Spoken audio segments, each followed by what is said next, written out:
अङ्गं हरेः पुलकभूषणमाश्रयन्ति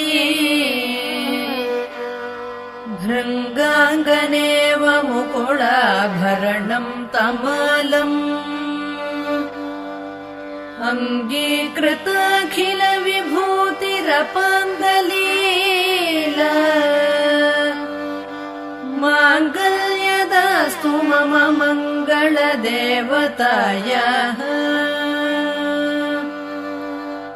मुग्धा मुहुर्विदधति वदने मुरारेः प्रेमत्रपा प्रणिहितानि गतागतानि मालादृशोर्मधुकरीव महोत्पलेया सा मे श्रियं दिशतु सागरसम्भवायाः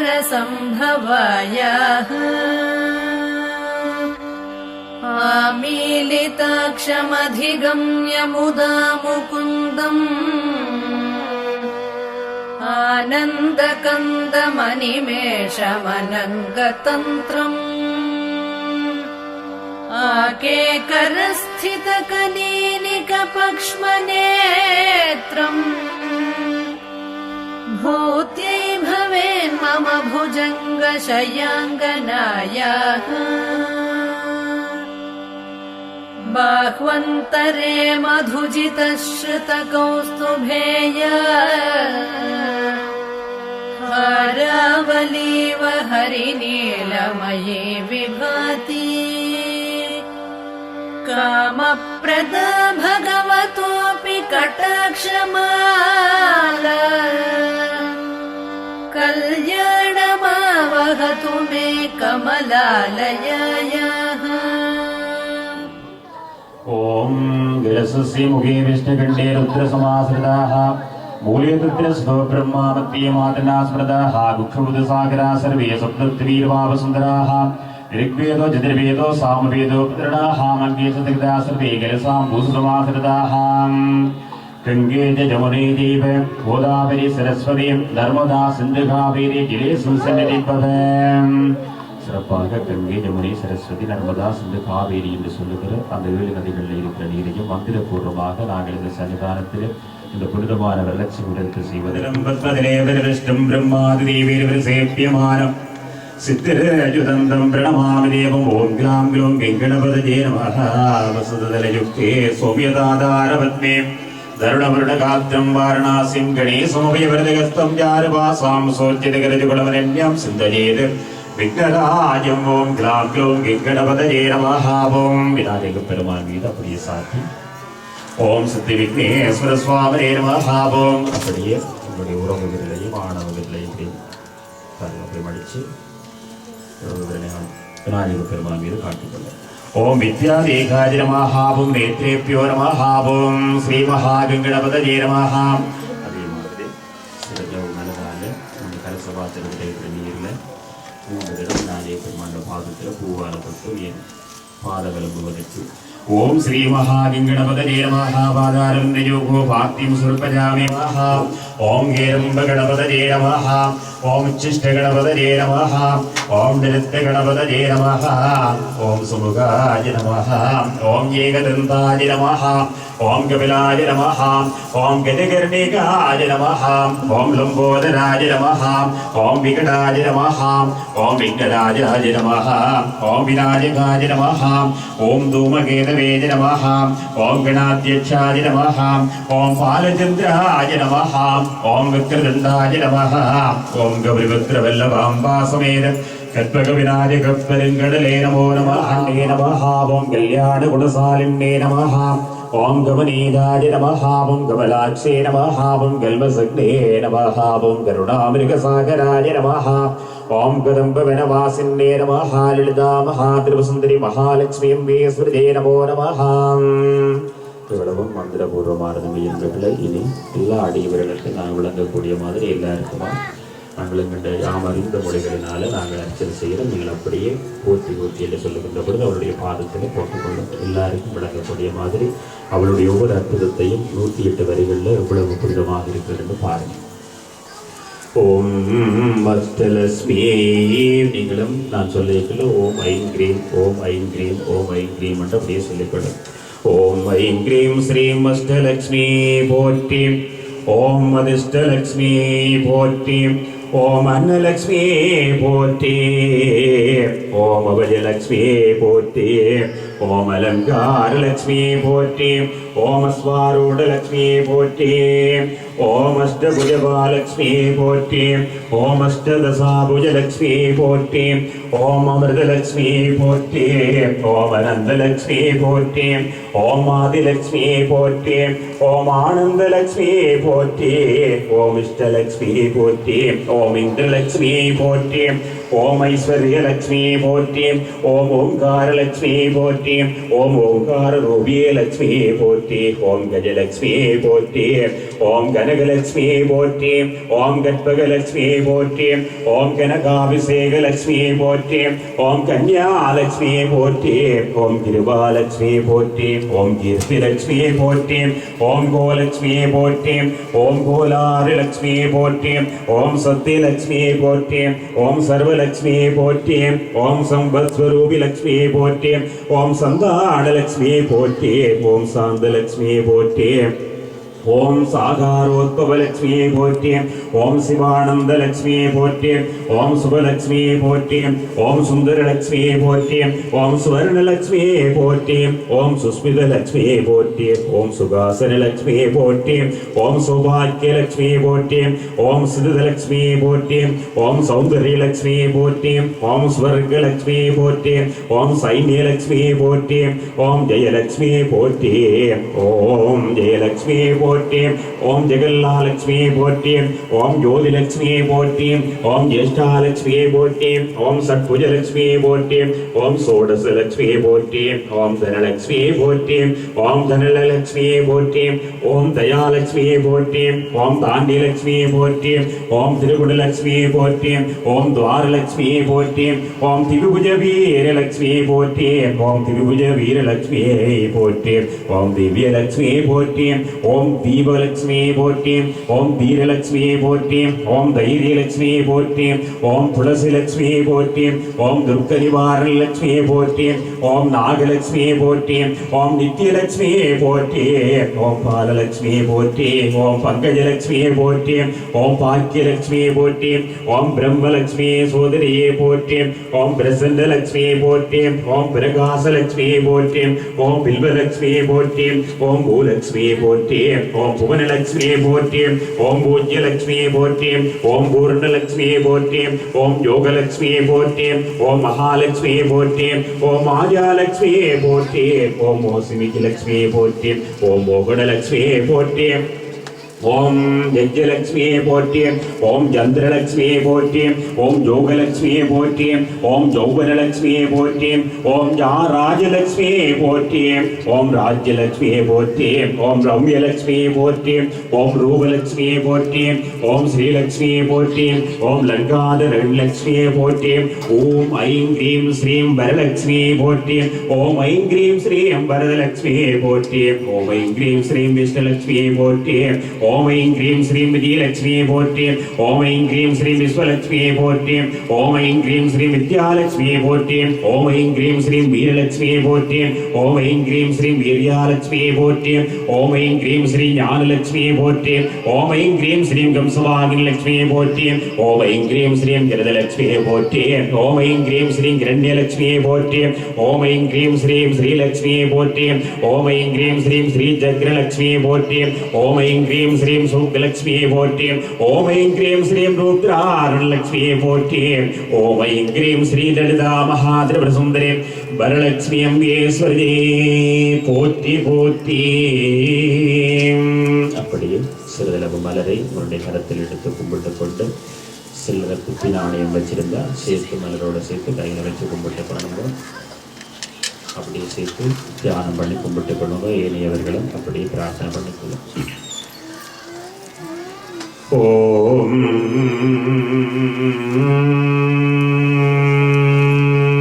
யோபாம் புஷ்பம் வேத புஷ்பவான் பிரஜாவான் வசுமான் பவதி சந்திரமாவஹவாம் புஷ்பம் புஷ்பவான் பிரஜாவான் வசுமான் பவதி जदेवं वेदजो वामाजिदनमाजिदनवान् भवति अग्निर्वाहवामाजिदनमाजिदनवान् भवति यो अग्निराजिदनमाजिदनवान् भवति आपो वे अग्निराजिदनमाजिदनवान् भवति जदेवं वेद यो वामाजिदनमाजिदनवान् भवति वर्जन्नो वहवामाजिदनमाजिदनवान् भवति जब वर्जन्नस्याजिदनमाजिदनवान् भवति आवो वै वर्जन्नस्याजिदनमाजिदनवान् भवति जदेवं वेद यो वामाजिदनमाजिदनवान् भवति संवत्सरवहवामाजिदनमाजिदनवान् भवति च संवत्सरस्याजिदनमाजिदनवान् भवति आवो वै संवत्सरस्याजिदनमाजिदनवान् भवति जदेवं वेद योगस्वनादं वरिष्ठितां वेद प्रत्येव दृष्टते ओं गणेशाय विद्महे वक्रतुण्डाय धीमहि तन्नो दन्तिः प्रचोदयात् महालक्ष्मीय विद्महे विष्णुपत्नीय धीमहि तन्नो लक्ष्मी प्रचोदयात् गिरिः ओम அப்படியே மனசார உங்களுடைய மனம் எவ்வளவு தூரம் முடியுமோ அவ்வளவு தூரம் மனம் நெகிழ்ந்து உங்களோட கை நிறைய வச்சிருக்கிற இந்த மலரை அன்பால இந்த வரலட்சுமி பெருமாட்டிய பாதத்தில் இப்போ நீங்கள் சொல்லி நமஸ்காரம் செய்ய போறீங்க. அவ்வளவு தூரம் உள்ள உருகி உங்களுடைய உள்ளங்கையால் உங்களுடைய சிந்தனை அன்போடு இந்த மலரோடு சேர்ந்து அவருடைய பாதத்தில் சேரக்கூடிய மாதிரி பிரார்த்தனை பண்ணிக்கொள்ளுங்க. ஓம்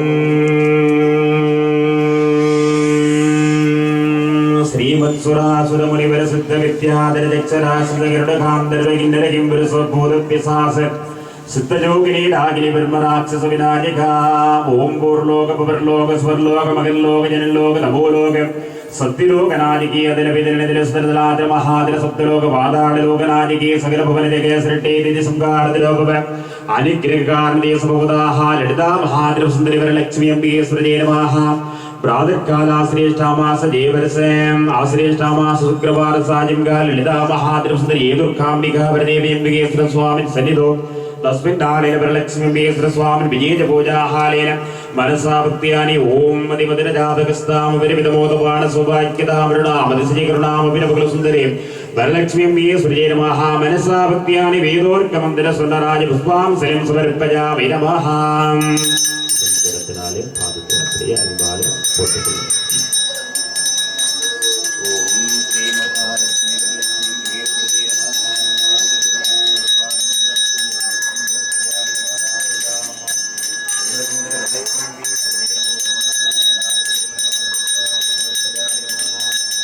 நிவேதம் எல்லாத்தையும் அப்படியே அமுது வழங்கப்பட்டது எல்லாத்தையும் அப்படியே இந்த பேப்பர் எடுத்துட்டு கண்ணிருந்தும் ஒவ்வொருவே காண வேண்டும் தாஜே எம் காலிரண்டும் உம்மடியே நாட வேண்டும்.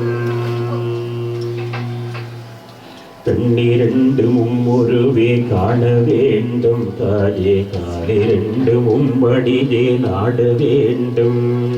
பண்டவைக்கும் நாவுமதி பாட வேண்டும் தாஜே பக்தியோடு கையுமதி கூட வேண்டும். பண்டவைக்கும் நாவுமதி பாட வேண்டும் தாஜே பக்தியோடு கையுமதி கூட வேண்டும்.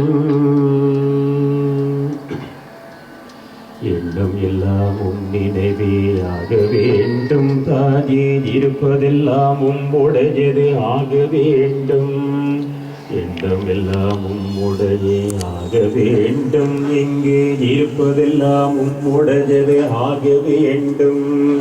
மண்ணடக்கும் சமயபுரத்தில் மாரியம் தாஜே மக்களுடைய குறைகளையும் தீரும் அம்பா.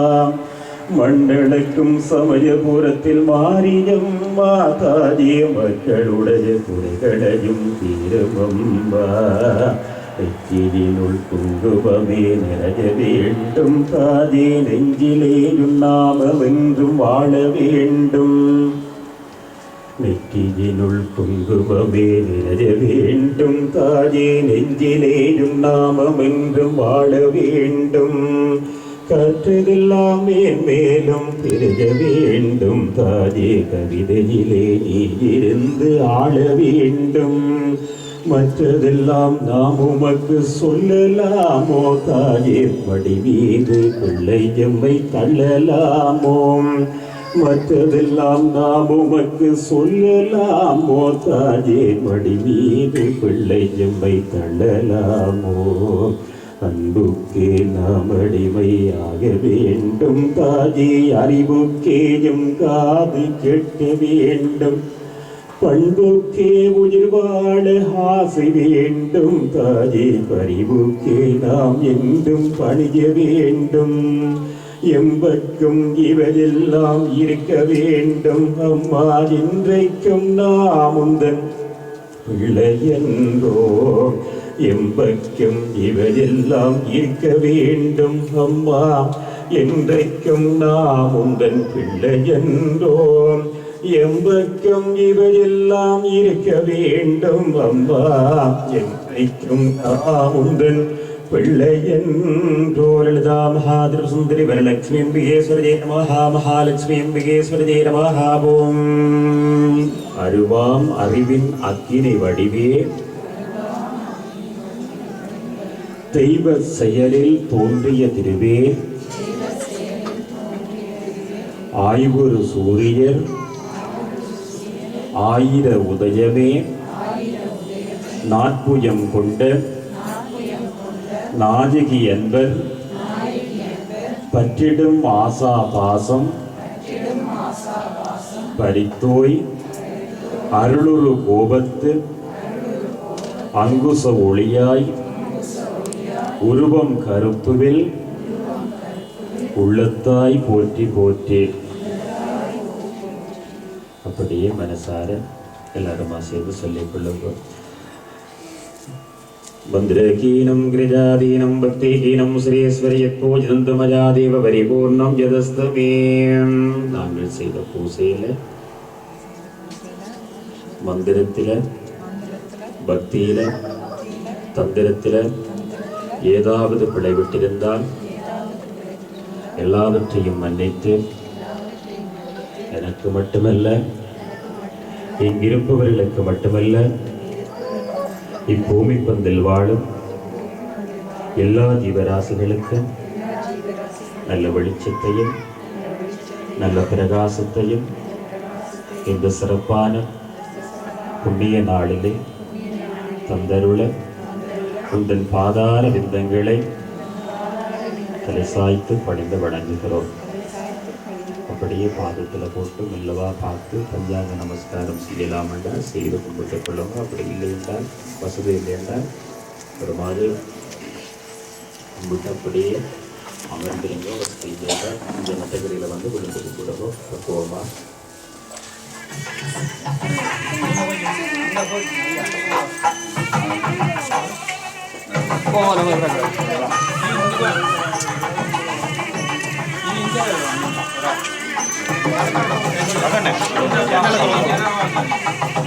நோக்கும் விளக்க நோக்கும்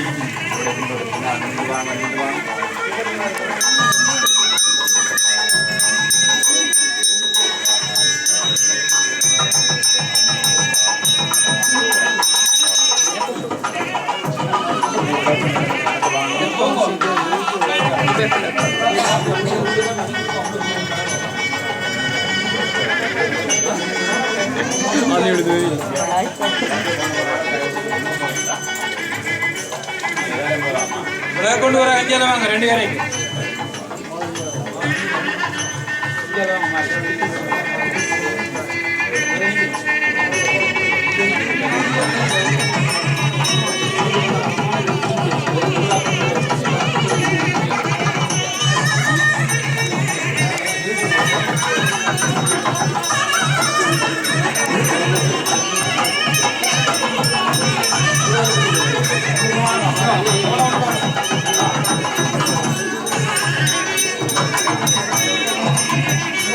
Thank you.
देवकी नंदनाय च नंदगोपकुमाराय गोविन्दाय नमो नमः।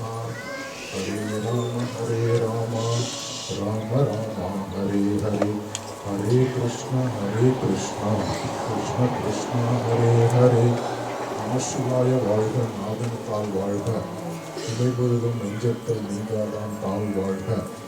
சீதலேதம் ஜெகன்மாதா சீதலேதம் ஜெகத்பிதா சீதலேதம் ஜெகதாத்ரி சீதலாயை நமோ நமः। சர்வமங்கல மாங்கல்யே சிவே சர்வார்த்த சாதகை கிரண்யே திரயம்பக தேவி நாராயணி நமோஸ்துதே। நமோஸ்து ராமாய சலக்ஷ்மணாய தேவி சதஸ்ய ஜனகாத்மஜாயை நமோஸ்து ருத்ரேந்திர யமானிலேபியோ நமோஸ்து சந்திரார்க்க மருத்கணேபியா। நார்வே தேசத்தின் ஆஸ்லோ மாநகரில் எழுந்தருளி அருள்பாலித்துக் கொண்டிருக்கும் ஜெயதுர்கை அம்மன் ஆலயத்தின் ஒரு விசேஷமான இந்த நாள் இன்று ஆடி வெள்ளி பிரதோஷம் வரலட்சுமி விரதம் ஆகிய இந்த புனிதமான நாளிலே இமைப்பொழுதும் நீங்காமல் என்னை இயக்கிக் கொண்டிருக்கும் இனியவர் எனது குரு மகாரண்யம் ஸ்ரீ ஸ்ரீ முரளிதர சுவாமிஜி அவர்களே global organization for divinity God என்ற அமைப்பின் சார்பில் உங்களோடு சிறிது நேரம் இந்த சத்சங்கம் செய்வதில் நான் பெருமகிழ்ச்சி அடைகிறேன்। பொதுவாக நமக்கெல்லாம் தாயால் பிறந்தோம் தமிழால் வளர்ந்தோம் தாயும் தமிழும் ஒன்றெனக் கொள்வோம் தமிழை படித்தவன் தலையை எடுப்போம் என்று ஒரு மொழி உணர்வு ஊட்டி வளர்க்கப்பட்டிருக்கிறோம்। அதேபோல் கல் தோன்றி மண் தோன்றா காலத்தில் முன் தோன்றிய மூத்த குடியாம் தமிழ் குடி என்ற ஒரு இன உணர்வு ஊட்டி வளர்க்கப்பட்டிருக்கிறோம்। ஜாதிய உணர்வு நாட்டு உணர்வு என்பதெல்லாம் மிக இயற்கையாகவே நம்மிடம் இருக்கிறது। ஆனால் நாம் எல்லாம் ஒரு இந்துக்கள் என்கின்ற ஒரு மத உணர்வு நம்மிடையே மிக குறைவாக இருக்கக்கூடிய ஒரு காரணத்தினால்தான் இது போன்ற ஆலயங்களிலெல்லாம் இந்த நிகழ்ச்சிகளை எல்லாம் ஏற்பாடு செய்து இப்படியெல்லாம் நடத்தி கொண்டு வருகிறோம்। இன்னும் சொல்ல போனால் இந்த மதம் இந்து மதம் என்பது ஏதோ ஒரு நிறைய மூட நம்பிக்கைகள் நிறைந்த விஷயம், அதில் எதுவும் ஒரு தத்துவங்கள் கிடையாது என்றெல்லாம் நிறைய பேர் சொல்கிறார்கள்। நமக்கும் அந்த மதத்தில் சொல்லப்பட்டிருக்கக்கூடிய விஷயத்தின் ஒரு உண்மையான தத்துவம் என்ன, ஒரு விஷயம் ஏன் சொல்லப்பட்டிருக்கிறது என்பதெல்லாம் இந்த காலத்தின் போக்கில் நிறைய விஷயங்கள் எல்லாம் மாறிவிட்டதன் காரணத்தினால் நமக்கு அதனுடைய சரியான அர்த்தம் தெரியாத காரணத்தினால் நமக்கும் அந்த ஒரு மதம் என்கின்ற பிடிப்பு, இந்து என்று சொல்லடா இருமாப்பு கொள்ளடா என்கின்ற மதம் என்கின்ற அந்த பிடிப்பு நம்முடைய இல்லாத காரணம் அதற்கால் ஏற்படுகிறது। இது எப்படி அந்த விஷயங்கள் எல்லாம் மாறி இருக்கிறது என்று நாம் பார்த்தோமானால் இன்று பெண்களுக்கான ஒரு புனிதமான நாள் என்பதால் ஒரு பழமொழி பொதுவாக நாம் சொல்லக்கூடியது நாம் எல்லாம் எப்படி தவறாக புரிந்து கொண்டிருக்கிறோம் என்று சொல்லி அதிலிருந்து நான் சில நேரம் எனக்கு தெரிகிறது நேரமாகிவிட்டது, குழந்தைகளுக்கெல்லாம் பசி எடுத்திருக்கும், இருந்தாலும் இது போன்ற ஒரு நிகழ்ச்சிகள் எல்லாம் ஏற்பாடு செய்வது என்பது மிகவும் அபூர்வம்। நானும் ரொம்ப தொலைவில் இருந்து ஜெர்மனியிலிருந்து இந்த நிகழ்ச்சிக்காக நிறைய செலவு செய்து வந்திருக்கிறேன்। அதனால் சம்மர் வெக்கேஷன் தான் இப்போது உருளாப், அதே போல் நாளைக்கு சனிக்கிழமை ஒரு நாள் கொஞ்சம் பொறுத்து கொண்டு நான் ஒரு 20-25 நிமிடம் தான் பேசினேன், அதற்கு மேல் பேச மாட்டேன்। பொதுவாக எல்லா இடத்துலையும் ஒரு 3/4 மணி நேரம் 1 மணி நேரம் பேச சொல்வார்கள், இன்னைக்கு உங்களுக்காக ஸ்பெஷல், அதனால அரை மணி நேரம் தான் பேசுகிறேன், கொஞ்சம் தயவு செஞ்சு பொறுமையாக அமைதியாக கேளுங்கள் என்ற ஒரு பிரார்த்தனையோடு।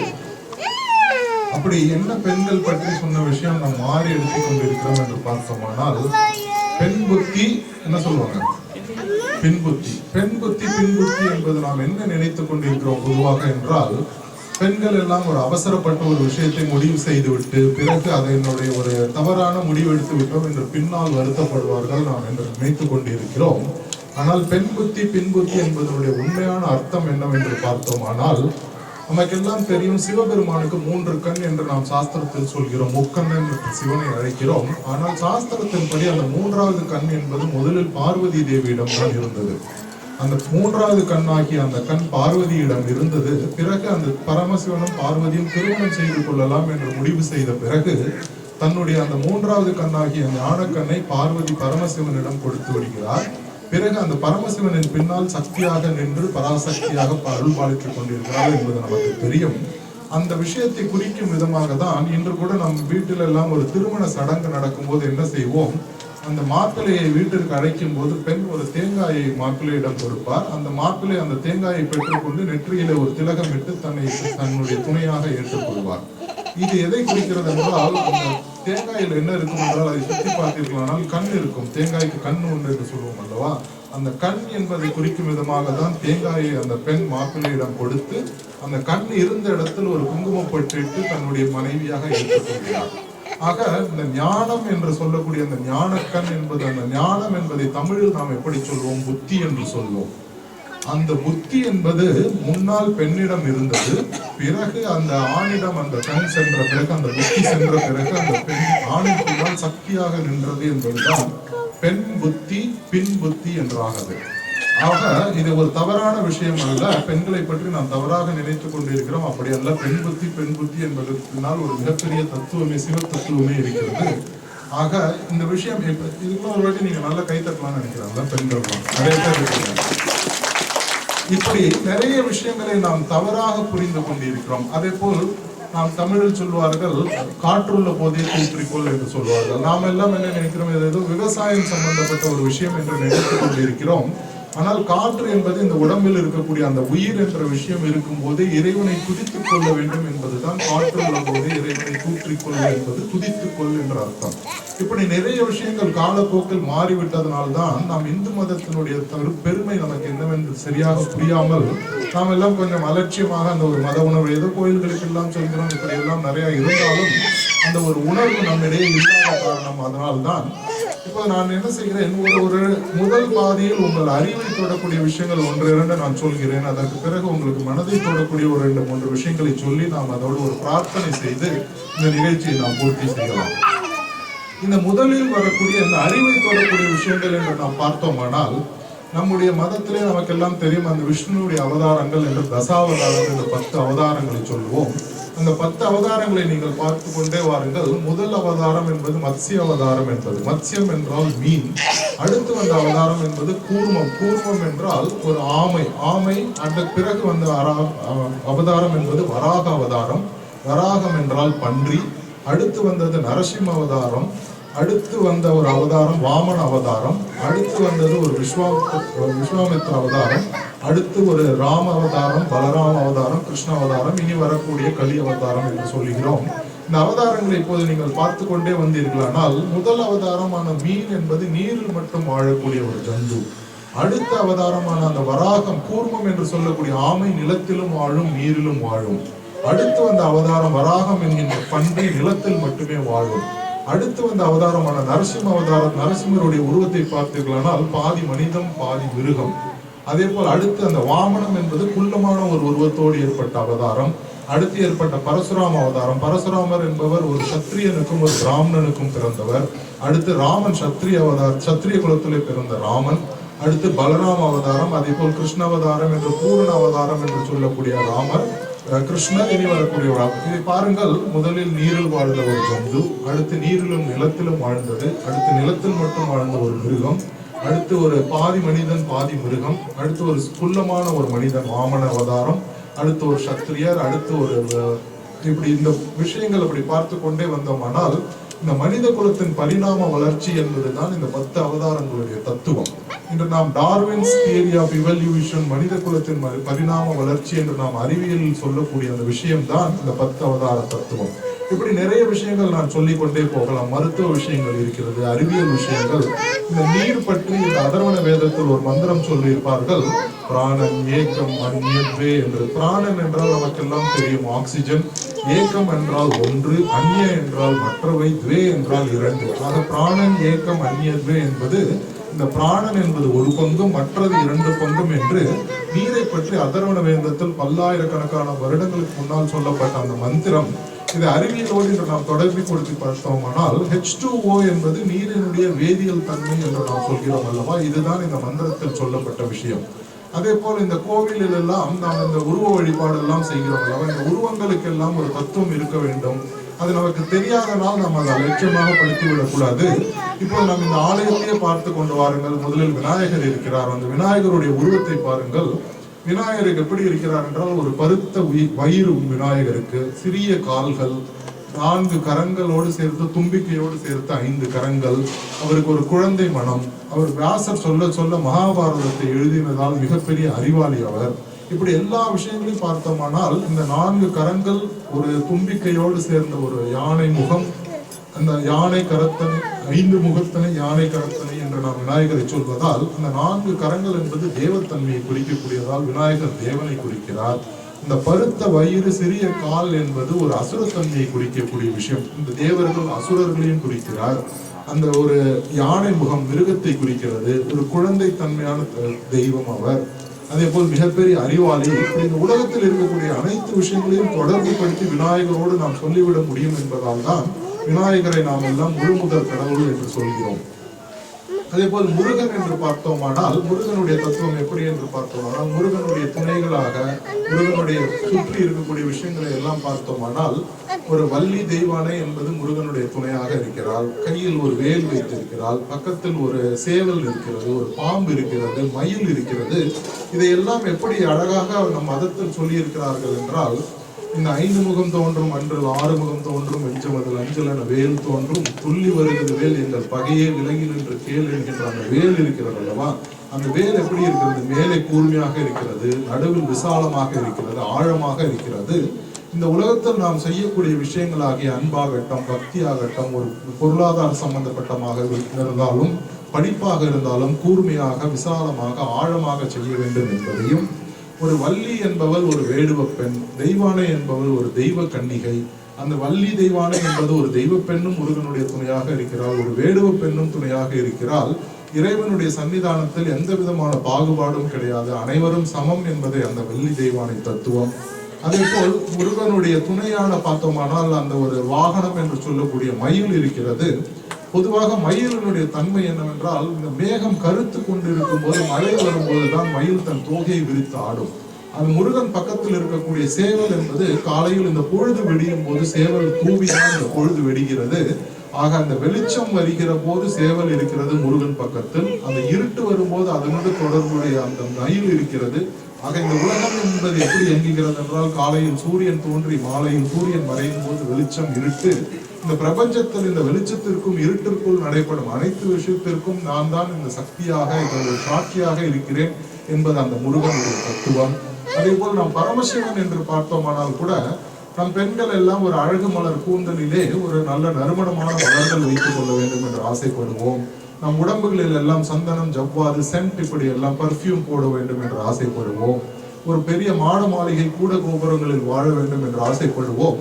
ஆனால் முருகன் அந்த சிவனுடைய அந்த உடல் உருவத்தையும் அந்த சிவனுடைய தத்துவத்தையும் நாம் பார்த்தோம். ஆனால் நாம் எல்லாம் வேண்டாம் என்ற உன்மத்தம் பூ என்று சொல்லுவோம் அல்லவா, அந்த உன்மத்தம் காய் இருக்கிறது. அந்த உன்மத்தம் காயை ஏன் அந்த உன்மத்தம் என்பது வந்ததென்றால், அந்த காயை ஒருவர் அரைத்து சாப்பிட்டு விட்டால் உன்மத்தம் பைத்தியம் பிடித்துவிடும், விசிலாகிவிடும்.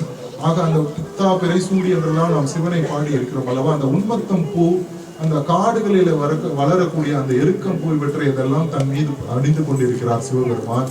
நம் உடம்பு மீது நாம் சந்தனம் எல்லாம் பூசிக்கொள்ளாமல் அவர் சாம்பலை பூசிக்கொண்டிருக்கிறார். நாம் எல்லாம் இந்த செயின் மாலைகள் எல்லாம் போட்டு கொண்டிருக்கிறோம் அல்லவா, அப்படியெல்லாம் இல்லாமல் மயானத்திலே ஒரு மண்டை ஓடு மாலை அணிந்திருக்கிறார். நம்மை போல் வீடுகளில் உட்காராமல் சுடுகாட்டிலே அமர்ந்திருக்கிறார். தன் உடம்பில் சாம்பலை பூசிக்கொண்டிருக்கிறார். இப்படி நாம் எதையெல்லாம் வேண்டாம் வேண்டாம் என்று ஒதுக்கி வைத்திருக்கிறோமோ அவற்றை எல்லாம் தன் மீது தரித்துக் கொண்டு ஒரு தியாகத்தின் ரூபமாக அந்த சிவபெருமான் இருக்கிறார். அதே போல் நம்முடைய கடவுளுடைய துணை, அதே போல் சிவபெருமானையும் நீங்கள் உருவத்தை பார்த்தீர்களானால், தன்னுடைய காலின் கீழ் ஒரு காலன் இருக்கிறான் அல்லவா, யமன். அந்த யமனை காலின் மீது ஒதுக்கி இருக்கிறார். அதே போல் சிவன் தன் கண்களால் தான் அந்த காமனை வென்றார் என்று, காமனை தகனம் செய்தார் என்று சொல்வோம். அந்த காமன் என்பதுதான் மனிதர்களுக்குள் அந்த காமத்தை தூண்டி, ஆக அந்த பிறப்பு என்பது ஒரு உயிருக்கு இந்த உலகத்தில் ஏற்படுவதற்கு காரணமாக இருப்பது அந்த கண்ணின் அந்த காமன் என்பது, அந்த காமனை தகனம் செய்த அந்த சிவபெருமான். அதே போல் இந்த உலகத்திலே இறப்பு ஏற்படுவதற்கு காரணம் யமன் என்று சொல்லக்கூடிய காலன். ஆக அந்த காலனையும் காமனையும் தன்னுடைய உருவத்தில் அவர் வைத்துக் கொண்டிருப்பது காரணம், சிவனை ஒரு பூஜிப்பவர்களுக்கெல்லாம் அந்த மரணம் பிறப்பு மரணம் இறப்பு என்பது இல்லாத அந்த ஒரு முக்தி நிலை ஏற்படும் தான் என்பதுதான் அந்த சிவன். அப்படி நிறைய விஷயங்கள். அதே போல் நம் கடவுளுடைய ஒரு பெயர்கள் எல்லாம் எடுத்துக்கொண்டு பார்த்தோமானால், அந்த நம்முடைய முப்பெரும் தேவர்கள் இருக்கிறோம் அல்லவா, நாம் பரமசிவனை சொல்வோம், அழிக்கும் கடவுள் என்று, காக்கும் கடவுள் என்று விஷ்ணுவை சொல்வோம், ஆக்கும் கடவுள் என்று பிரம்மாவை சொல்வோம். இப்போ அந்த சிவனுடைய துணை என்று பார்த்தோமானால் பார்வதி சக்தி. அதே போல் பிரம்மாவுடைய துணை என்று பார்த்தோமானால் சரஸ்வதி. விஷ்ணுவுடைய துணை என்று பார்த்தோமானால் மகாலட்சுமி. இது ஏன் இப்படி இருக்கிறது என்றால், ஒரு விஷயத்தை உருவாக்குவதற்கு தேவையான விஷயம் என்னவென்றால் கல்வி, அறிவு என்பதால் அறிவை குறிக்கக்கூடிய அந்த தெய்வமான சரஸ்வதி என்பது ஒரு பிரம்மாவுடைய துணையாக இருக்கிறது. இந்த உலகத்தில் மனிதர்கள் எல்லாம் வாழ வேண்டும், அவர்களுக்கெல்லாம் பணம் வேண்டும், இடம் வேண்டும் என்பதால் ஸ்ரீதேவி பூதேவி என்பது விஷ்ணுவுடைய துணை. அதே போல் ஒரு பரமசிவனுடைய துணையாக சக்தி இருக்கிறாள். ஏனென்றால் அழிப்பதற்கு தேவையானது சக்தி. அப்படிப்பட்ட சக்தியை கொடுக்கக்கூடிய அந்த ஒரு இறைவன். ஆகவே பரமசிவன் என்பது சக்தியுடைய துணையாக, பரமசிவனுடைய துணையாக சக்தி இருக்கிறார். இப்படி நிறைய விஷயங்கள். அதே போல் இந்த ஆங்கிலத்தில் நாம் சொல்லக்கூடிய காட் என்கின்ற வார்த்தையே எப்படி இந்த வார்த்தை வந்தது என்று பார்த்தோமானால், அவங்க எடுத்துக்குவாங்க, நீங்க கொஞ்சம் இதை பாருங்க, அப்படியே நாங்க திரும்பிடுங்க. அந்த காட் என்கின்ற ஆங்கில வார்த்தை எப்படி வந்தது என்றால், நாம் கடவுள் என்று சொல்லக்கூடிய வார்த்தையை, கடவுள் என்பதை ஆங்கிலத்தில் காட் என்று சொல்வது, நான் இப்போது சொன்ன அந்த மும்மூர்த்திகளுடைய தத்துவம் தான். நான் சொன்னேன் அல்லவா, பிரம்மா என்பவர் ஆக்கும் கடவுள். ஆங்கிலத்தில் ஜெனரேட் என்றால் உருவாக்குதல், ஓ என்றால் ஆர்கனைஸ் வழிநடத்தி செல்லுதல் கூடிய என்பது விஷ்ணு, டி என்பது டெஸ்ட்ராய் என்று சொல்லக்கூடிய அழிக்கும் கடவுளான சிவன். ஆக ஜிஓடி காட் என்பது ஜெனரேட், ஆர்கனைஸ், டெஸ்ட்ராய் என்று சொல்லக்கூடிய சிவனையும் பிரம்மாவையும் விஷ்ணுவும் குறிக்கக்கூடிய வார்த்தை. இப்படி எல்லாம் நிறைய விஷயங்கள். அதே போல் அறிவியலோடு இன்னும் ஒரு விஷயம் மட்டும் நான் சொல்கிறேன், தத்துவத்தோடு ஒன்று சொல்லி நான் அடுத்த கட்டத்துக்கு செல்கிறேன். இந்த ஐயா இந்த கோவிலில் எல்லாம் பூஜை செய்யும் போதெல்லாம் நீங்கள் ஒரு மந்திரம் சொல்வார். அந்த அர்ச்சனை செய்துவிட்டு அந்த அபிஷேகம் எல்லாம் முடிந்த பிறகு அந்த உணவை கடவுளுக்கு அர்ச்சனை ஒரு நெய்வேத்தியமாக படைக்கும் போது ஒரு மந்திரம் சொல்வார். பிராணாய ஸ்வாகா, அபானாய ஸ்வாகா, உதானாய ஸ்வாகா, சமானாய ஸ்வாகா என்று ஒரு மந்திரம். அந்த மந்திரத்தை அழகாக நீங்கள் பாருங்கள், ஒரு மிகப்பெரிய மருத்துவ குணம் கொண்டது. அது எப்படி என்றால், பிராணன் என்றால் நமக்கெல்லாம் தெரியும் ஆக்சிஜன். அந்த மேல் நோக்கி செல்லும் தன்மை கொண்டது பிராணன். கீழ் நோக்கி செல்லக்கூடிய அந்த அசுத்த காற்றுக்கு அபானன் என்று பெயர். அந்த உடம்பில் இப்போது நாம் உட்கார்ந்து கொண்டிருப்போம். நம்முடைய வீட்டில் யாராவது ஒரு பெரியவர் இருப்பார். அவரிடம் கேட்டால் எனக்கு கை பிடித்துக் கொண்டது, கால் பிடித்துக் கொண்டது, மூட்டு பிடிப்பு, வாயு பிடிப்பு என்று சொல்கிறார்கள் அல்லவா. ஆக இந்த உடம்பு முழுவதும் வியாபித்து ஒரு வாயு இருக்கிறது, அதற்கு வியானன் என்று பெயர். அதே போல் நம் உடலில் இருக்கக்கூடிய அந்த இரத்த ஓட்டம், ஒரு இதய துடிப்பு, இவற்றையெல்லாம் சமன் செய்து வைத்திருக்கும் அந்த வாயுவிற்கு சமானன் என்று பெயர். அதே போல் நம்முடைய உயிர் என்பது எப்படி பிரியும் என்றால், இந்த உடம்பில் 9 விதமான ஓட்டைகள், நவத்வாரங்கள் இருக்கிறது. ஒருவருடைய உயிர் எப்படி பிரியும் என்பது கண்களால் பிரியலாம், காதில் உள்ள ஓட்டை வழியாக உயிர் பிரியும், புதம் வழியாக பிரியும். அந்த உயிர் எப்படி பிரிகிறது என்பதை பொறுத்துதான் ஒருவருக்கு அடுத்த ஜென்மத்தில் என்ன பிறவி ஏற்படுகிறது என்றெல்லாம் சாஸ்திரம் சொல்லி இருக்கிறது. அப்படி ஒருவருக்கு இந்த 9 ஓட்டைகளின் வழியாக உயிர் பிரியாமல் இந்த உள்நாட்டிற்கு மேல் ஒரு சின்ன ஓட்டை இருக்கும். அந்த ஓட்டை வழியாக உயிர் பிரிந்து மண்டை உடைந்து ஒரு சிலர் உயிர் துறப்பார்கள். அதை தான் கபால மோட்சம். கபாலம் என்றால் மண்டை, கபால மோட்சம் என்று நாம் சொல்வோம் அல்லவா. சித்தர்கள், யோகிகள் எல்லாம் தம் மனதை கட்டுப்படுத்தி, உயிரை, உடலை கட்டுப்படுத்தி, நாக்கை கட்டுப்படுத்தி, இப்படி எல்லாம் கட்டுப்படுத்தி தன்னுடைய உயிரை, அந்த ஒரு உயிர் என்பது அந்த உள்நாக்கிற்கு மேலுள்ள ஓட்டை வழியாக மண்டை உடைந்து அந்த ஒரு சொல்லக்கூடிய அந்த வாயுவிற்கு உதானன் என்று பெயர். ஆக பிராணன் என்பது நாம் மூச்சு விடக்கூடிய அந்த மேல் நோக்கி செல்லக்கூடிய காற்று. அபானன் என்பது அந்த ஒரு அசுத்தமான காற்று, கீழ் நோக்கி செல்வது. ரத்த ஓட்டத்தை சமன் செய்து வைத்திருக்கும் சமானன்.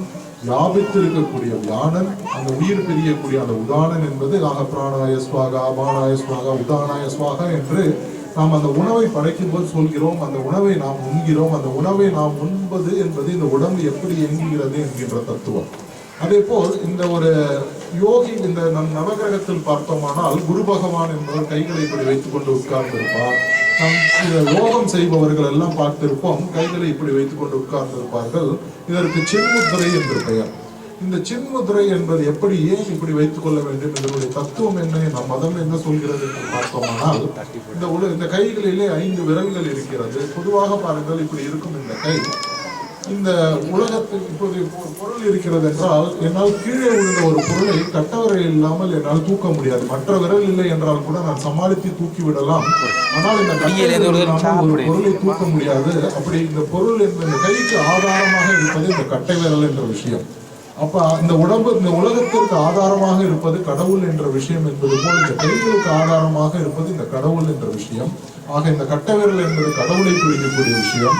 இந்த 2வது விரலான ஆட்காட்டி விரல் என்பது, நான் ஒருவரை சுட்டி காட்டி நீங்கள் வாருங்கள் என்று சொல்லும் போது உங்கள் அறிவையோ மனதையோ உடலையோ சொல்லவில்லை, ஒவ்வொருவருக்கும் இருக்கும் அந்த ஜீவ சைத்தன்யமான ஆன்மாவை குறிப்பதால் இந்த 2வது விரல் ஆட்காட்டி விரல் என்பது ஆன்மாவை குறிக்கும்.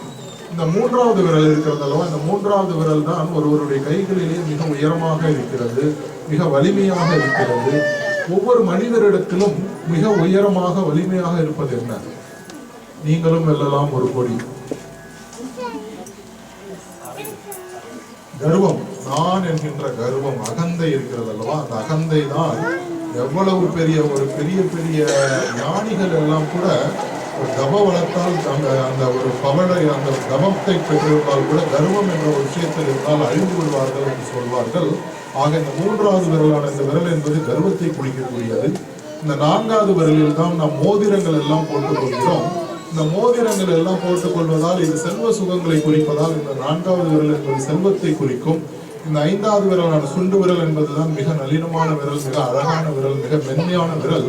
ஆக இது குணங்களை குறிக்கக்கூடியது, காமம், குரோதம் இப்படிப்பட்ட குணங்களை குறிக்கக்கூடியது இந்த ஐந்தாவது விரல். பொதுவாக இந்த கைகளை வைக்கும்போது இந்த 4 விரல்கள் சேர்ந்து இருக்கும், இந்த கட்டை விரல் மட்டும்தான் தனியாக இருக்கும். இந்த தத்துவம் அழகாக சின்முத்திரை என்பது என்னவென்றால், இந்த ஆன்மா என்கின்ற விஷயம் கர்வத்தை விட வேண்டும், செல்வ சுகங்களில் இருக்கக்கூடிய அந்த நாட்டத்தை விட வேண்டும், காமம், குரோதம் இப்படிப்பட்ட கெட்ட குணங்களை விட வேண்டும். அவற்றிலிருந்தான் விலகி இந்த ஆன்மா என்பது இறைவனை அடைதல் என்பதுதான் இந்த சின்முத்திரையின் தத்துவம். நேரமாகிவிட்டது, விரைவாக நான் இந்த அறிவு சார்ந்த விஷயங்கள் நான் நிறைய சொல்லிக்கொண்டே இருப்பேன். இருந்தாலும் நேரமாகிவிட்டதால் இதை முடித்துவிட்டு மிக விரைவாக நாம் இப்போது வாழ்ந்து கொண்டே இருக்கிற இந்த காலம், இந்த வாழ்ந்த காலத்திற்கு ஏற்றவாறு நாம் எல்லாம் வழிபாடு எப்படி செய்வது, நாம் எல்லாம் எப்படி வாழ்ந்து கொண்டிருக்கிறோம் என்கின்ற ஒரு சுருக்கமாக ஒரு விஷயம். பொதுவாக இந்த உலகம் என்பதை 4 யுகங்களாக பிரித்து கொடுத்திருக்கிறார்கள். கொஞ்சம் அமைதியாக கேளுங்க, ஒரு 10 நிமிஷத்துல முடிச்சிடறேன். இந்த 4 யுகங்கள் என்பது இந்த உலகம் தோன்றியது முதல் இந்த உலகம் எப்படி இயங்கிக் கொண்டிருக்கிறது, மனிதர்கள் எப்படி இருக்கிறார்கள் என்று இதெல்லாம் உங்களுக்கு தெரியும். திரேதாயுகம், கிருதயுகம், துவாபர யுகம், கலியுகம் என்று சொல்லியிருப்பார்கள். இந்த 4 யுகங்களிலும் ஒவ்வொரு யுகத்திற்கும் ஒவ்வொரு விதமான மனிதர்கள் இருந்தார்கள். அவர்களுடைய மனநிலை வேறுபட்டு இருந்தது, அவர்களுடைய வழிபாட்டு முறை என்பது வேறுபட்டு இருந்தது. முதல் யுகத்தில் வாழ்ந்த மனிதர்கள் எல்லாம் இறைவனை தியானம் செய்து அடைந்தார்கள். நாம் எல்லாம் இப்போது வாழ்ந்து கொண்டிருக்கிறோம். நமக்கெல்லாம் தியானம் செய்ய முடியுமா என்று பார்த்தோமானால் மிகவும் கடினம். ஏனென்றால் இப்படி ஒரு கண்களை இப்படி மூடிக்கொண்டு உட்கார்ந்து இருப்பதற்கு பெயர் தியானம் என்பது அல்ல. தியானம் என்பது மனம் அடங்குதல். மனம் என்பது எண்ணங்களுடைய குவியல் என்பதுதான் மனம். அப்படிப்பட்ட மனம் என்பது மிக விரைவாக அடங்குமா என்று பார்த்தோமானால் அடங்காது. ஏனென்றால் ஆதிசங்கரர் விவேக சூடாமணி என்ற கிரந்தத்தில் அழகாக சொல்லி இருக்கிறார். இந்த உலகத்தில் இருக்கக்கூடிய ஜந்துக்களை எல்லாம் நாம் எடுத்து பார்த்தோமானால் ஒரு மான் என்பது மான் போல் ஓடினால் என்று சொல்லுவோம் அல்லவா, அந்த மான் என்பது மிக வேகமாக ஓடக்கூடிய ஒரு பிராணி. அந்த மானை எப்படி வேட்டையாடுவார்கள் என்றால் ஒரு கொம்பு என்ற வாத்தியம் வைத்திருப்பார்கள். அந்த வாத்தியத்தை வைத்து ஊ என்று ஊதுவார்கள். அந்த சப்தத்தினால் ஈர்க்கப்பட்ட மான் திரும்பி பார்க்கும். ஒரு அம்பு போட்டு மானை கொள்வார்கள். ஒரு யானை என்பதை எப்படி வேட்டையாடுவார்கள் என்றால் ஒரு பெண் யானையை நிறுத்தி வைத்துவிட்டு பக்கத்திலே ஒரு பள்ளம் தோண்டி விடுவார்கள். அந்த ஸ்பரிச சுகத்திற்காக ஆசைப்பட்ட யானை அந்த பெண் யானையின் மீது உரசுவதற்காக வரும். அந்த பள்ளத்தில் விழுந்து தன் உயிரை மாய்த்து கொள்ளும், வேட்டையாடுவார்கள். அதே போல் ஒரு மீன் என்பதை ஒரு தூண்டில் என்கின்றதிலே ஒரு சின்ன புழுவை வைத்து இந்த தண்ணீரில் விடுவார்கள். நாக்கு ருசியினால் தூண்டப்பட்ட அந்த மீன் அந்த புழுவை உண்பதற்காக வரும், தூண்டிலில் மாட்டி பிடித்து விடுவார்கள். அதே போல் ஒரு வெட்டில் பூச்சி என்பது கண்களினால் ஈர்க்கப்பட்ட அந்த விளக்கில் உட்காருவதற்காக வரும். அந்த விளக்கில் இருந்து தன் உயிரை மாய்த்து கொள்ளும்.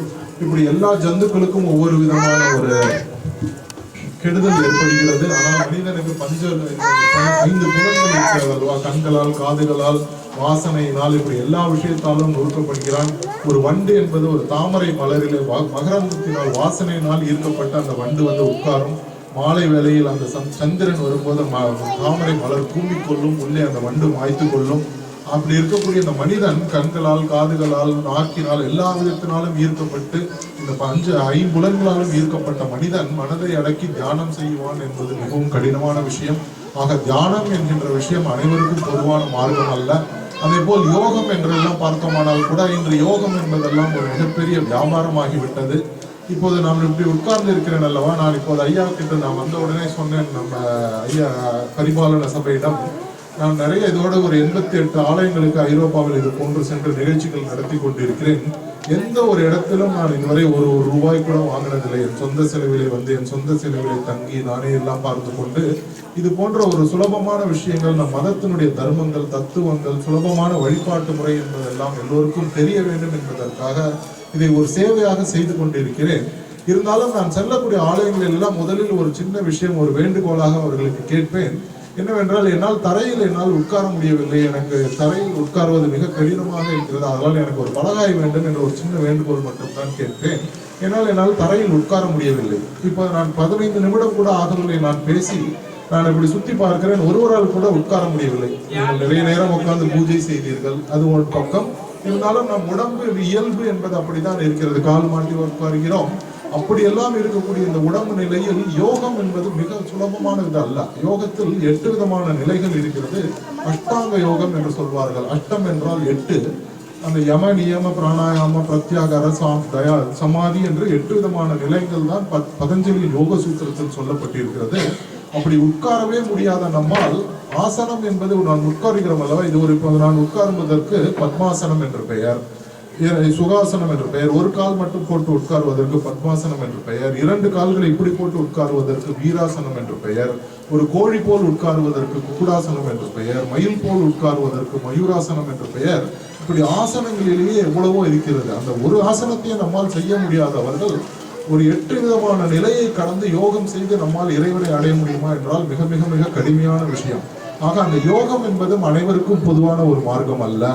பூஜை என்று பார்த்தோமானால் கூட ஐயா இந்த பூஜையெல்லாம் செய்கிறார்கள் அல்லவா, அவர் ஏதோ கற்பனையில் செய்வதில்லை. ஒரு பாடசாலையில் சென்று அந்த மந்திரங்களை எப்படி உச்சரிக்க வேண்டும், ஒரு கடவுளை எப்படி வழிபட வேண்டும், அந்த நெய் என்பது எப்படி விட வேண்டும் ஹோமத்திலே, அந்த விளக்கு எப்படி ஏற்ற வேண்டும், அந்த சாம்பிராணி சூடம் இப்படி 16 விதமான சோடச உபச்சாரம் என்று சொல்வார்கள். 16 கலைகளை குறிக்கக்கூடிய அந்த சோடசம் என்றால் 16, இந்த இறைவனுடைய 16 கல்யாணங்கள் உங்களை குறிக்கக்கூடிய அந்த 16 விஷயங்களை செய்வது.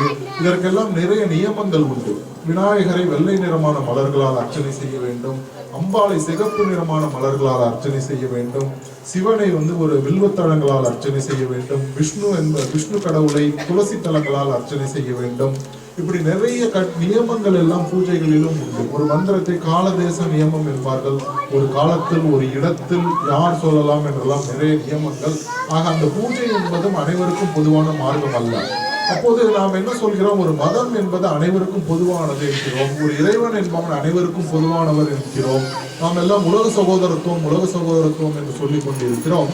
இப்படி மனிதர்களை ஒரு விதமாக வேறுபடுத்தி பாகுபடுத்தி, பெண்களால் ஒரு சில விஷயங்கள் செய்ய முடியாது, ஏழைகளால் ஒரு சில விஷயம் செய்ய முடியாது, இன்னும் ஜாதியில் பிறந்தவரால் ஒரு விஷயம் செய்ய முடியாது, இப்படி என்று நாம் பிரித்து ஒரு பாகுபடுத்தி கொண்டே இருந்தோமானால் நாம் எல்லாம் எப்பொழுது இந்த கடவுளுடைய குழந்தைகள், நாம் எல்லாம் அனைவரும் சமமானவர்கள் என்பதை எப்படி அடைய முடியும் என்றால் சுலபமான ஒரு மார்க்கமாக இருக்க வேண்டும். இந்த காலத்திற்கு ஏற்ற மார்க்கமாக இருக்க வேண்டும். அனைவருக்கும் பொதுவானதாக இருக்க வேண்டும்.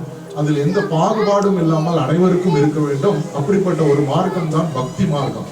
இந்த பக்தி மார்க்கம் என்பது என்னவென்றால், நான் சொன்னேன் விநாயகருக்கு ஒரு வெள்ளை பூ, அம்பாளுக்கு ஒரு சிகப்பு பூ என்று அன்பு என்கின்ற கூடிய அந்த ஒரு சின்ன பூவை வைத்துக் கொண்டு நாம் இறைவன் மீது செய்வது என்பதுதான் பக்தி என்பது.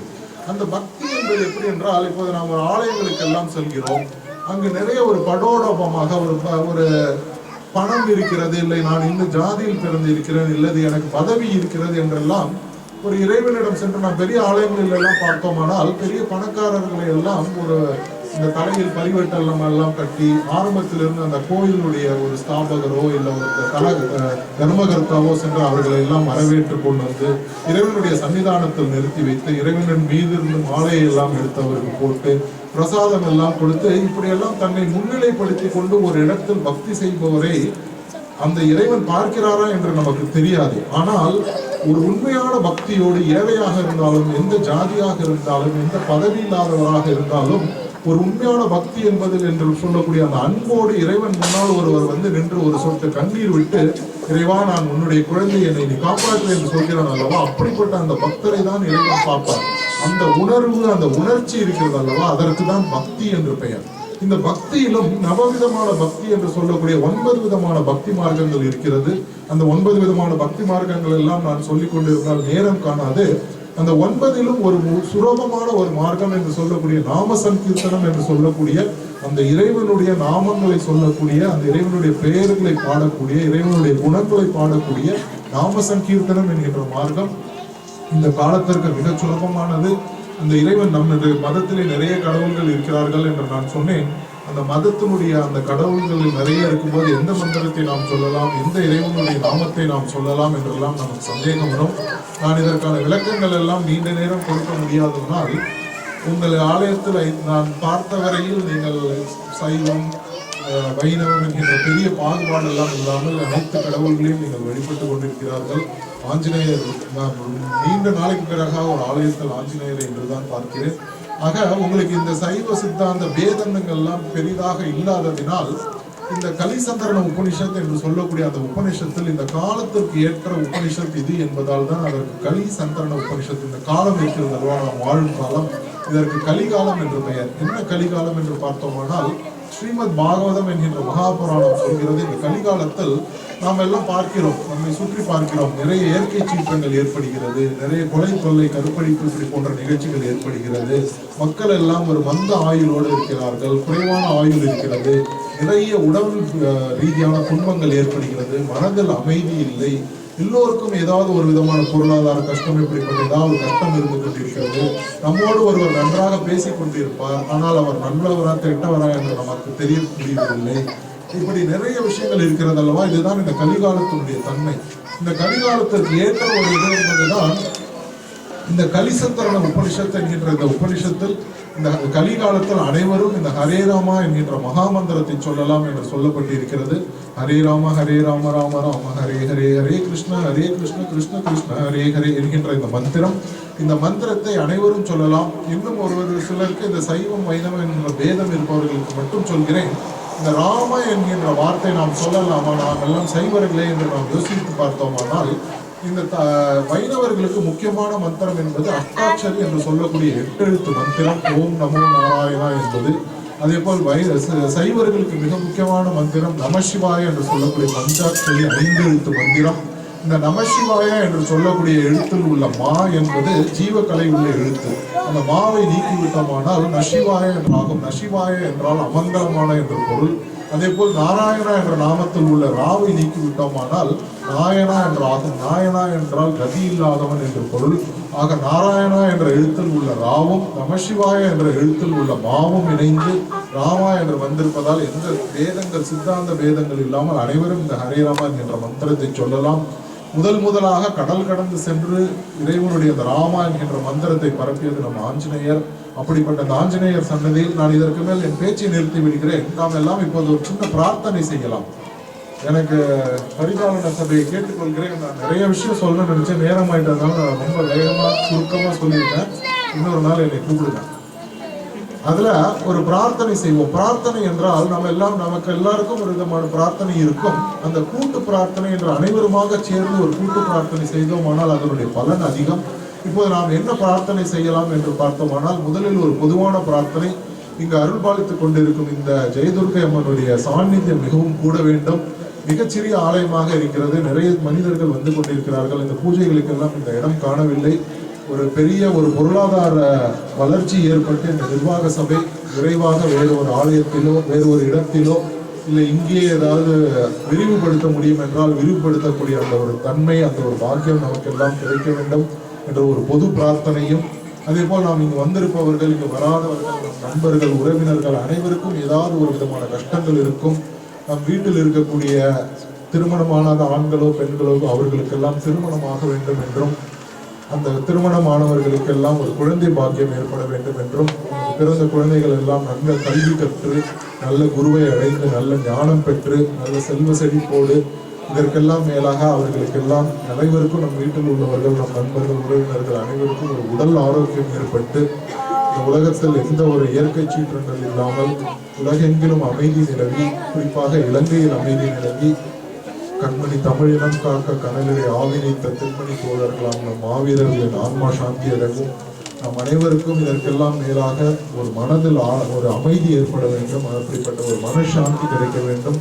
அனைவருக்கும் நீண்ட ஆயுள், ஆரோக்கியம், ஐஸ்வர்யம், பகவத் பக்தி, குரு பக்தி கிடைக்க வேண்டும் என்ற ஒரு பிரார்த்தனை. ஒரு அரை நிமிடம் கண்மூடி பிரார்த்தனை செய்து முடிந்தவர்கள் நேராக உட்காருங்கள், முடியாதவர்கள் உங்கள் வசதி போல உட்காருங்கள். ஏன் நேராக உட்காருங்க என்றால் இந்த முதுகு தண்டு இருக்கிறதா, முதுகு தண்டு நேராக இருக்கும் போது அந்த எண்ணம் என்பது சீராக இருக்கும். அந்த உடம்பு இப்படி ஆடிக்கொண்டே இருந்தால் மனது ஆடிக்கொண்டே இருக்கும். அப்படி இல்லாமல் அந்த மனதை தன்மைப்படுத்த நமக்கு எல்லாருக்கும் ஒரு சாந்தி ஏற்பட வேண்டும், அனைத்து விதமான சுகங்களும் ஏற்பட வேண்டும் என்ற பிரார்த்தனை. ஒரு அரை நிமிடம் கண்மூடி நம் வீட்டில் உள்ளவர்கள் யாருக்காவது ஒரு உடம்பு சரியில்லாமல் இருந்தாலும், ஒரு மன நோய்கள் சம்பந்தப்பட்ட விஷயங்கள் இருந்தாலும், இந்த பில்லி சூன்யம் இதையெல்லாம் உண்மையா என்று நமக்கு தெரியாத அப்படிப்பட்ட பீடிகைகள் எல்லாம் இருந்தால் அதெல்லாம் விலக வேண்டும் என்றும், எல்லோருக்கும் எல்லா விதமான வளங்களும் நலங்களும் கிடைக்க வேண்டும் என்று ஒரு அரை நிமிடம் கண்மூடி பிரார்த்தனை செய்து அதன் பிறகு நாம் எல்லோரும் இந்த ஹரே ராமா என்ற மந்திரத்தை சொல்லி இந்த நிகழ்ச்சியை பூர்த்தி செய்கிறோம். குறிப்பாக நான் செல்லக்கூடிய இடங்களில் எல்லாம் நான் பார்த்தேன், இந்த குழந்தைகள் இங்கே பிறந்து வளர்ந்த குழந்தைகள் இருக்கிறார்கள் அல்லவா, அவர்களுக்கெல்லாம் இந்த மதத்தில் எந்த விதமான ஈடுபாடும் கிடையாது. நாம் இப்படிப்பட்ட ஆலயங்களை எல்லாம் நிறைய கட்டி விட்டவங்களுடைய ஒரு 15 வருடம் 20 வருடம் கழித்தெல்லாம் அவர்கள் வருகிறார்கள். அவர்கள் ஏதோ நார்வீஜியன் மொழியிலோ இல்லை டாய்ச் மொழியிலோ பேசிக்கொண்டு வெளியில் விளையாடி கொண்டிருக்கிறார்கள். அவர்களுக்கு இப்படிப்பட்ட இந்த மதம் என்கிறது, இந்த சடங்கு என்பதிலெல்லாம் அவர்களுக்கு பிடிப்பு வரவில்லை. அவர்களுக்கெல்லாமும் பிடிப்பு வர வேண்டும், அந்த தலைமுறையினருக்கும் இந்த மதம் என்கின்ற விஷயம் செல்ல வேண்டும் என்று அப்படி நாம் ஆசைப்பட்டோமானால் அவர்களுக்கு ஒரு சுலபமான விஷயத்தை காட்ட வேண்டும். ஒரு மிகப்பெரிய 10 நாள் திருவிழா, ஒரு 4 மணி நேர பூஜை, ஒரு பாத யாத்திரை செல்வது, அழகு குத்துவது என்பதெல்லாம் அவர்களுடைய வளரும் சூழ்நிலையின் காரணத்தினால் அவர்கள் எல்லாம் இதில் லயிக்கவே முடியவில்லை. ஆக அவர்களுக்கெல்லாம் நாம் சுலபமான ஒரு மார்க்கத்தை காட்ட வேண்டும். இந்த இறைவனுடைய நாமங்களை சொல்லுதல் என்று சொல்லக்கூடிய இந்த இறைநாம சங்கீர்த்தனம் என்பது அப்படிப்பட்ட ஒரு சுலபமான மார்க்கம். ஆக அந்த குழந்தைகளுக்கெல்லாம் நீங்கள் இந்த விஷயத்தை சொல்லிக் கொடுத்து அவர்களுக்கெல்லாம் இந்த சுலபமான மார்க்கத்தை நீங்கள் காட்ட வேண்டும் என்ற ஒரு கோரிக்கையோடு ஒரு அரை நிமிடம் எல்லோரும் கண்மூடி பிரார்த்தனை செய்து இந்த மந்திரம் சொல்வோம்.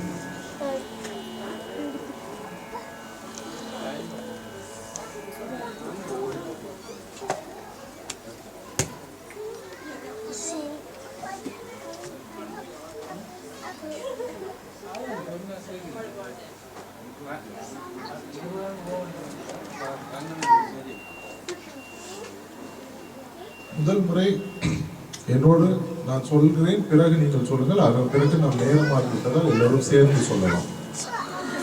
ஹரே ராம ஹரே ராம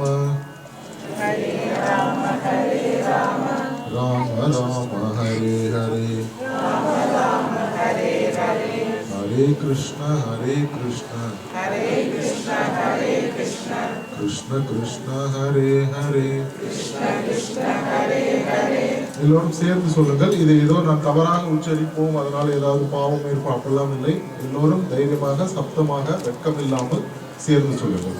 ஹரே ராம ராம ராம ஹரே ஹரே ஹரே கிருஷ்ண கிருஷ்ண கிருஷ்ண ஹரே ஹரே ஹரே ராம ராம ராம ஹரே ஹரே ஹரே கிருஷ்ண கிருஷ்ண கிருஷ்ண ஹரே ஹரே. அந்த குழந்தைகளுக்கு எல்லாமே இதில் ஒரு பிடிப்பு வர வேண்டும். அவர்களுக்கு ஒரு தாளத்தோடு லயத்தோடு சொன்னோம்னால் அவர்களுக்கு ஒரு ஆர்வம் ஏற்படும். இப்படி மெதுவாக கைகளை தட்டி கொண்டு ரசித்து சொல்லுங்கள். ஹரே ராம ராம ராம ஹரே ஹரே ஹரே கிருஷ்ண கிருஷ்ண கிருஷ்ண ஹரே ஹரே ஹரே ராம ராம ராம ஹரே ஹரே ஹரே கிருஷ்ண கிருஷ்ண கிருஷ்ண ஹரே ஹரே. நாம் நண்பர்களோடு அரட்டை அடிப்பதற்கோ இல்லை ஒரு சினிமா பாடல் முணுமுணுப்பதற்கோ இல்லை அரசியல் பேசுவதற்கோ நாம் எதற்கும் வெட்கப்படுவதில்லை. எங்கள் அமைப்பிற்கு சைத்தன்ய மகாபிரபு நாம பிக்ஷா கேந்திரா என்ற பெயர். நாமம் இறைவனுடைய நாமத்தை பிச்சையாக கேட்டுதான் அப்படி ஊராக நாடாக சுற்றி கொண்டிருக்கிறேன். ஆக இறைவனுடைய நாமத்தை வெட்கம் இல்லாமல் தயக்கம் இல்லாமல் சப்தமாக கைகளை தட்டி கொண்டு சொல்லுங்கள். ஹரே ராம ராம ராம ஹரே ஹரே ஹரே கிருஷ்ண கிருஷ்ண கிருஷ்ண ஹரே ஹரே. இந்த கைகளை ஏன் இப்படி தட்ட வேண்டும் என்பதற்கு சுவாமி விவேகானந்தருடைய குரு ராமகிருஷ்ண பரமஹம்சர் ஒரு அழகான ஒரு கதை சொல்வார். ஒரு பெரிய ஆலமரம் இருக்கும். அந்த ஆலமரத்தில் நிறைய பறவைகள் எல்லாம் உட்கார்ந்து கொண்டிருக்கும். ஒருவர் அந்த ஆலமரத்தின் அடியில் சென்று இப்படி கைகளை தட்டினால் என்ன ஆகும் என்றால் அந்த பறவைகள் எல்லாம் பறந்துவிடும். அதுபோல் பல ஜென்மாக்களாக நாம் செய்த பாவம் என்கின்ற அந்த பறவைகள் எல்லாம் இந்த மனித உடல் என்கின்ற ஒரு மரத்தின் மீது உட்கார்ந்து இருப்பது. இப்படி கை தட்டும் போது பறவை பறப்பது போல் நாம் கை தட்டி இந்த இறைவனுடைய நாமத்தை சொல்ல சொல்ல அந்த பாவங்கள் எல்லாம் பறந்துவிடும். எல்லோரும் சப்தமாக கை தட்டி சொல்லுங்கள். ஹரே ராம ராம ராம ஹரே ஹரே ஹரே கிருஷ்ண கிருஷ்ண கிருஷ்ண ஹரே ஹரே हरे राम राम राम हरे हरे हरे कृष्ण कृष्ण कृष्ण हरे हरे. கை தட்டும் போது பறவை பறந்து என்ன செல்லும் என்றால் பக்கத்து மரத்தில் சென்று உட்காரும். எல்லோரும் ஓரளவுக்கு கைத்தட்டி சொல்கிறீர்கள், இருந்தாலும் ஒரு சிலருக்கு ஒரு சின்ன தயக்கம் இருக்கிறது. அந்த கை தட்டாமல் சொல்பவர்களுக்காக மட்டும் சொல்கிறேன். அப்படி பறவை சென்று பக்கத்து மரத்தில் உட்காருவது போல் இப்போது கிளம்பி அந்த பாபங்கள் எல்லாம் கைத்தட்டாமல் சொல்லக்கூடிய மரத்தில் உட்காரும். நம்மிடமே நிறைய பாபங்கள் இருக்கிறது. அந்த அனைத்து பாபங்களையும் நாம் தொலைப்போம். எல்லோருக்கும் எல்லாவித நன்மைகளும் ஏற்பட வேண்டும் என்று நம் அம்பாளை வேண்டிக் கொண்டு, எனது குருவை வேண்டிக் கொண்டு 3 முறை சப்தமாக இந்த ஆஸ்லோகே கேட்கணும். அந்த மாதிரி சொல்லலாம் சப்தமாக. ஹரே ராம ஹரே ராம ராம ராம ஹரே ஹரே ஹரே கிருஷ்ண கிருஷ்ண கிருஷ்ண ஹரே ஹரே ஹரே ராம ராம ராம ஹரே ஹரே ஹரே கிருஷ்ண கிருஷ்ண கிருஷ்ண ஹரே ஹரே ஹரே ராம ராம ராம ஹரே ஹரே ஹரே கிருஷ்ண கிருஷ்ண கிருஷ்ண ஹரே ஹரே.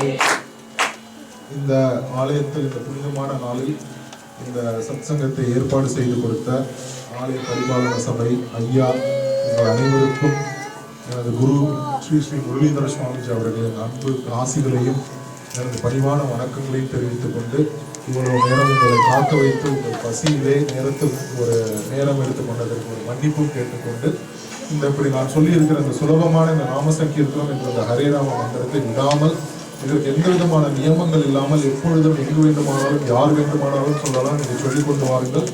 ஆலயத்திலும் நீங்கள் வாராத பூஜைக்கு வரும்போது அந்த பஜனையோடு சேர்த்து இதையும் சொல்லுங்கள் என்ற பிரார்த்தனையோடு இந்த நிகழ்ச்சியை பூர்த்தி செய்வோம். கோபிகா ஜீவன ஸ்மரணம் கோவிந்தா கோவிந்தா. சத்குருநாத மகராஜ் கி ஜெய். ஹர ஹர பார்வதி பதே ஹர ஹர மகாதேவா.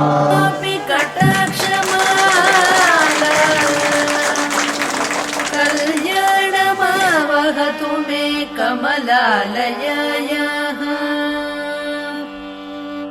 कालाम्बुदाळिललितो रसिकैटभारेः धाराधरे स्फुरति या तटिदङ्गनेव.